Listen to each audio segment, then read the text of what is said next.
పూర్ణ కొడుకు సుశాంత్ పెళ్ళై వారం రోజులయ్యింది. ఇక్కడ 3 నిద్రలు అయ్యాక అత్తగారింటికి వెళ్లారు నూతన వధూవరులు. అక్కడి నుండి వాళ్ళు హనీమూన్కు వెళ్ళి వద్దామనుకున్నారు. ఇంకా పెళ్లి చేసిన అలసట తీరలేదు పూర్ణకు. ఆడపిల్ల పెళ్లి కంటే మగపిల్లవాడి పెళ్లి చేయడం కష్టం అనిపించింది. పెళ్ళయ్యేదాకా సర్దుకోవడం, వచ్చిన బంధువుల్ని చూసుకోవడం, అక్కడ పెళ్లి, ఆ తర్వాత వచ్చి సత్యనారాయణ స్వామి వ్రతం చేసుకోవడం, రిసెప్షన్ ఇంతా చేసేసరికి బాగా అలసిపోయింది పూర్ణ. దీనికంటే 2 ఆడపిల్లల పెళ్లిళ్ళు చేయటం సులభం అనుకుంటూ పక్క మీద నుండి లేచింది. రాఘవ ఇంకా లేవలేదు. ఇంకో 2 రోజులు ఇంట్లోనే ఉంటాడు. ఆ తర్వాత అతడికి ఆఫీసు మొదలవుతుంది. పనేమీ చేయాలనిపించడం లేదు. బద్ధకంగా పడుకోవాలనిపిస్తుంది. అదృష్టం, పని మనిషి వస్తుంది. ఇప్పుడు అది కానీ డుమ్మా కొడితే ఇంకేమన్నా ఉందా? ఎవరన్నా కాఫీ పెట్టిస్తే బాగుండు అనుకుంటూ వచ్చి డికాషన్ వేసి స్నానానికి వెళ్ళింది పూర్ణ. స్నానం చేసి వచ్చేసరికి పాలు కాస్తున్నాడు రాఘవ. సంతోషం వేసింది పూర్ణకి. తన మనసులో అనుకున్నవి రాఘవకు ఎలా తెలుస్తాయో ఏమో. జడ వేసుకునిరా, కాఫీ కలుపుతాను అన్నాడు రాఘవ. ఏమిటో ఇంకా అలసటగానే ఉంది, ఏ పని చేయబుద్ధి కావడం లేదు అంది పూర్ణ నవ్వుతూ. నాకు అర్థమయ్యింది. అందుకే ఝాన్సీకి ఫోన్ చేసి కూర సాంబారు పంపించమన్నాను. అన్నం ఒక్కటి తర్వాత వండుకుందువు గాని ఒక 4 రోజులు ఝాన్సీని కూరలు పంపించమన్నాను. భర్త వైపు కృతజ్ఞతగా చూసింది పూర్ణ. కాఫీ కప్పులు పట్టుకొని బాల్కనీలోకి వెళ్ళాడు రాఘవ. జడ వేసుకొని బాల్కనీలోకి వచ్చింది పూర్ణ. ఉదయం ఎంతో బాగుంది. నీరెండ బాల్కనీలోని మొక్కల మీద పడుతుంది. ఆకులు మెరుస్తూ ఉన్నాయి. ఉదయాన్నే ఫ్రెష్గా కాఫీ తాగుతూ రాఘవ పక్కన కూర్చుంటే ఎంతో హాయిగా ఉంటుంది. ప్రతిరోజు రాఘవకు ఆఫీస్కు వెళ్లే హడావిడి, తనకు టిఫిను వంట చేసే హడావిడి. ఎప్పుడో తప్ప ఇలా కూర్చోవడం కుదరదు. అందుకే సంవత్సరానికి 2 సార్లు ఎక్కడికో అక్కడికి తీర్థయాత్రలంటూ ప్లాన్ చేస్తాడు రాఘవ. ఆ ట్రిప్పులతో కాస్త శక్తి వస్తుంది ఇద్దరికి. ప్రశాంతమైన వాతావరణంలో అతడి చెయ్యి పట్టుకొని నడుస్తూ ప్రకృతిని చూస్తూ పక్షుల కూతలు వింటుంటే ఏం ఆలోచిస్తున్నావు? రాఘవ ప్రశ్నను విని అతడి వైపు చూసింది పూర్ణ. కొడుకు పెళ్ళయింది. అంతకు ముందు లేని పెద్దరికం కనిపిస్తుంది రాఘవలో. తల మీద తెల్ల వెంట్రుకలు కొంచెం ఎక్కువయ్యాయి. చెంపల దగ్గర తెల్లగా అని నవ్వింది పూర్ణ. మనం పెద్దవాళ్ళం అయ్యాం కదా. రాఘవ కూడా నవ్వాడు. ఈ రోజు నుండి మనకు కొత్త జీవితం. సుశాంత్ పెళ్ళయింది. ఇప్పటిదాకా మనం మన జీవితం అంటూ గడిపాం. ఇప్పుడు పిల్లలతో మన జీవితం అంటూ గడపాలి. మన పెళ్లి గుర్తుందా? అప్పుడు కూడా ఇలాగే కూర్చున్నాం. నాకెంత జీతం వస్తుంది? ఎంత ఖర్చు పెట్టుకోవాలి? అమ్మా నాన్నను ఎలా చూసుకోవాలి? బాధ్యతలు, వచ్చిపోయే బంధువులు, సూటిపోటి మాటలు, అన్నదమ్ముల అలకలు, అక్కా చెల్లుల సాధింపులు. ఇలా మనం ప్రయాణించి పిల్లల్ని చదివించుకొని ఒకరికొకరం తోడుగా ఇక్కడి దాకా వచ్చాం ఆగాడు రాఘవ. దేనికి ఉపోద్ఘాతం అనుకుంది పూర్ణ. కొనసాగించాడు రాఘవ. అప్పుడు నువ్వు కొత్త కోడలివి. మా అమ్మతో ఎలా సర్దుకుపోయేదానివో నాకు తెలుసు. ఇప్పుడు మనకు 2వ ప్రయాణం. పిల్లల్ని నొప్పించకుండా బాధ్యతగా ప్రవర్తించాల్సిన సమయం. నువ్వు ఆ రోజు కొత్త కోడలుగా వచ్చినట్లే ఈ రోజు కోడలు ప్రియ మన ఇంటికి వచ్చింది. ఆ చిన్నపిల్లను జాగ్రత్తగా చూసుకుందాం. రాఘవ తనని తక్కువ చేస్తున్నాడనిపించింది పూర్ణకు. నా మీద నమ్మకం లేదా? చాచా, అదేమీ లేదు. నువ్వెప్పుడు హుందాగా ప్రవర్తిస్తావు. అయినా కూడా మనం కాస్త ప్రిపేర్ అయితే బాగుంటుంది కదా. మౌనంగా ఉంది పూర్ణ. ఆమెకు రాఘవతో పెళ్ళైన కొత్తల్లో రోజులు గుర్తొస్తున్నాయి. తనకు అప్పట్లో వంట చేయడం అస్సలు వచ్చేది కాదు. అత్తగారు రుసరుసలాడేది. కొంత సాధింపు తత్వం ఉన్న మనిషి ఆవిడ. ఆవిడను ఏమీ అనలేక భయంగా చేస్తూ ఉండేది. అయినా అత్తగారు ఏదో ఒక వంక పెడుతూనే ఉండేది. డబ్బులకు కొంచెం కటకటగానే ఉండేది. 2 చంటి పిల్లల్ని స్కూలుకు పంపి సెల్ఫ్ ఎంప్లాయ్మెంట్ లాగా చిన్నపిల్లల డ్రెస్సులు కుట్టి బట్టల షాపుకి అమ్మేది. ఏదో వేనిళ్లకు చన్నీలలాగా సంపాదించేది. ఆ తర్వాత మెల్లగా 2 అమ్మాయిలను పెట్టుకొని పని చేయించుకునే స్థితికి వచ్చింది. పిల్లలు కాలేజీకి వచ్చేసరికి కాస్త పెద్దది ఇండిపెండెంట్ హౌస్ కట్టుకున్నారు. ఇంట్లోనే ముందు వైపు ఒక పోర్షన్ వర్క్షాప్ లాగా చేశాడు రాఘవ. ఇప్పుడు 6 అమ్మాయిలతో వర్క్ చేయిస్తోంది తను. అత్తగారి సపోర్ట్ లేకపోయినా ఎప్పుడూ పెదవి విప్పి మాట్లాడేది లేదు. అలా అని రాఘవతో చెప్పుకునేది లేదు. అలా ఏళ్లు గడిచిపోయాయి. 2 ఏళ్ల క్రితం కూతురు నీలిమ పెళ్ళై లండన్ వెళ్ళింది. ఇప్పుడు కూడా సెలవు లేదంటూ సత్యనారాయణ వ్రతం అవగానే వెళ్ళిపోయారు కూతురు అల్లుడు. పూర్ణ ఆలోచనలను భగ్నం చేస్తూ, కోపం వచ్చిందా నా మీద? పొద్దున్నే ఏదో బోధ చేస్తున్నానని అంటూ కుర్చీని పూర్ణకు దగ్గరగా జరిపి కూర్చున్నాడు. లేదు, మనం జాగ్రత్తగా వద్దాం అంది పొడిగా పూర్ణ. ఆమె మనసులో అసంతృప్తిగా ఉంది. రాఘవ తనకు ఇలా చెప్పకుండా ఉంటే బాగుండేది. రాత్రి నీలిమ ఫోన్ చేసింది. అమ్మా, నువ్వు వదిన విషయంలో ఎక్కువ పట్టించుకోకు. తను ఎలా ఉంటే అలా ఉంటుంది. నాకు చెప్పినట్లు పొద్దున్నే తయారవ్వు, జడ్డిదారులాగా ఉండకు, ఆ నైటీ ఏంటి, మంచి డ్రెస్ వేసుకో, త్వరగా స్నానం చేసినా అంటూ సాధించకు.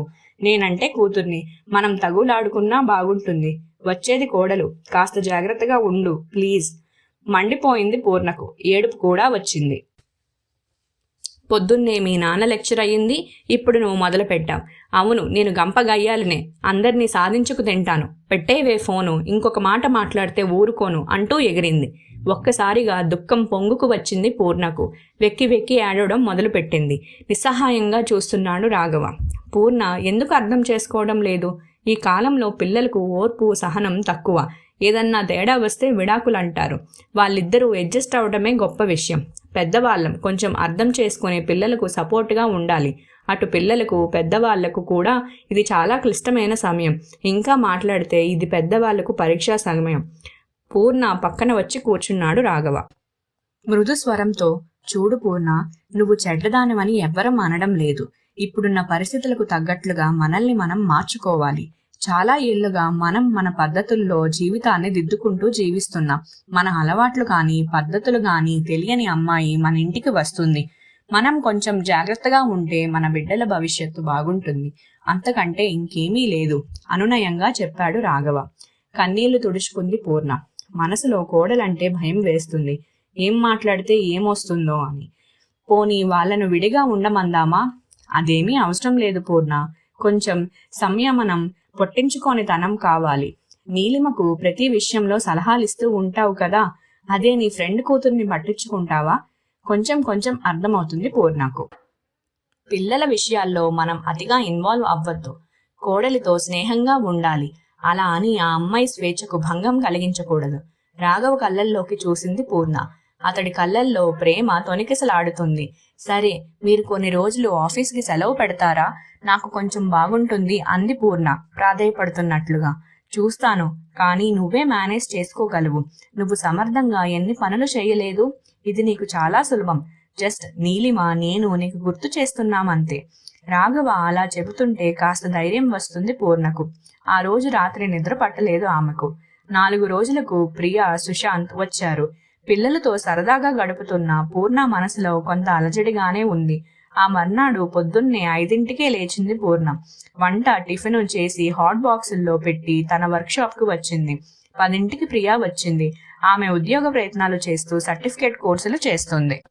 కోడలిని చూసి స్నేహంగా నవ్వింది పూర్ణ. ఇక్కడ నేనేమన్నా చెయ్యనా అడిగింది ప్రియా. నీకు టైం ఉంటే చేద్దువు గాని అంటూ తను తయారు చేసే డ్రెస్సుల డిజైన్ను కోడలికి చూపించింది పూర్ణ.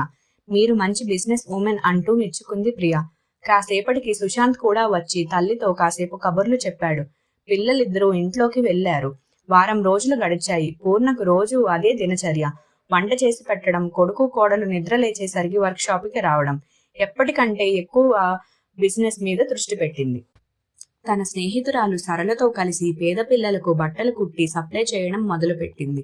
సరళ 2 ఏళ్లుగా దీపా గృహ అనే స్వచ్ఛంద సంస్థను నడుపుతోంది. కూలీ నాలీ చేసుకునే మహిళలు వాళ్ళ పిల్లల్ని దీపా గృహలో వదిలి పనికి వెళ్తుంటారు. సరళ ఆయాలను పెట్టి ఆ పిల్లల బాగోగులు చూస్తూ ఉంటుంది.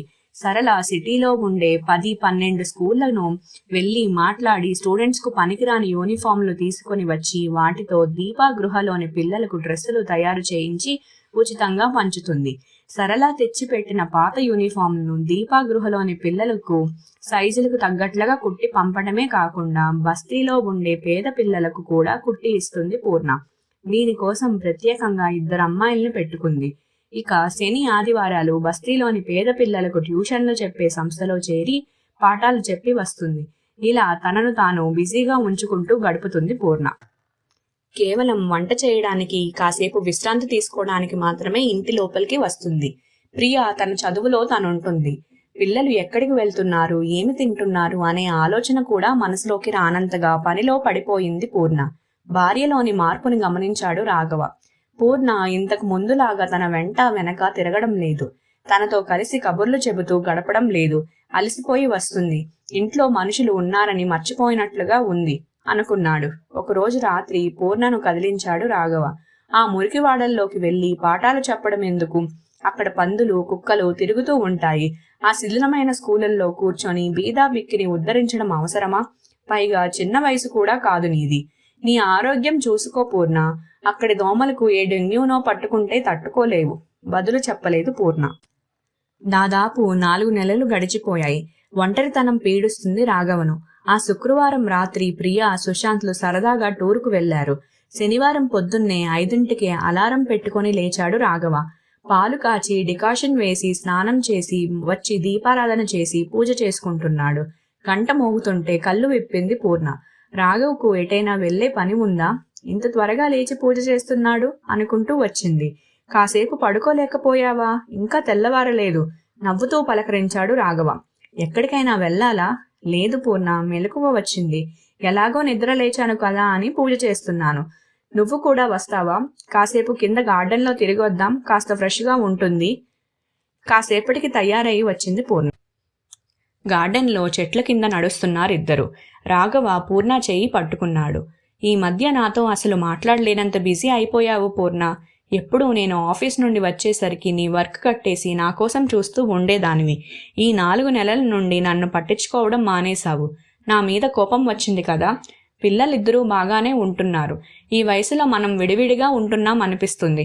మొదట్లో నేను వాళ్ళ గురించి భయపడి నిన్ను హెచ్చరించాను. నువ్వు ఇంతగా హర్ట్ అయ్యావని నేను అనుకోలేదు. పూర్ణ అతడి వైపు చూసింది. రాఘవ కళ్ళల్లో దిగులు కనిపిస్తుంది.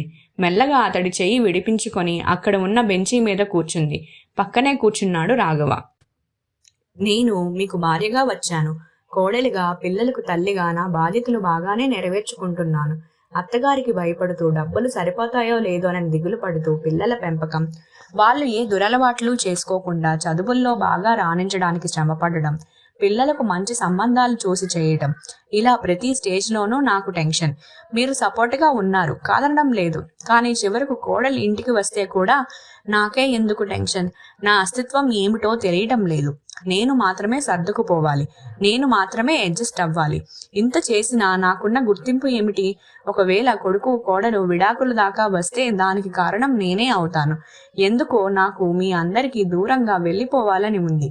ఆడపిల్లగా పుట్టింటి నుండి ఇలా ఉండు, అలా ఉండు అనే బోధలు వింటూనే ఉన్నాను. ఈ తరంలో అమ్మాయిలకు ఆ బాధ లేదు. ఎవ్వరూ వాళ్లకు బాధ్యతల గురించి చెప్పరు. హక్కులు మాత్రమే నేర్పించి పెడుతున్నారు.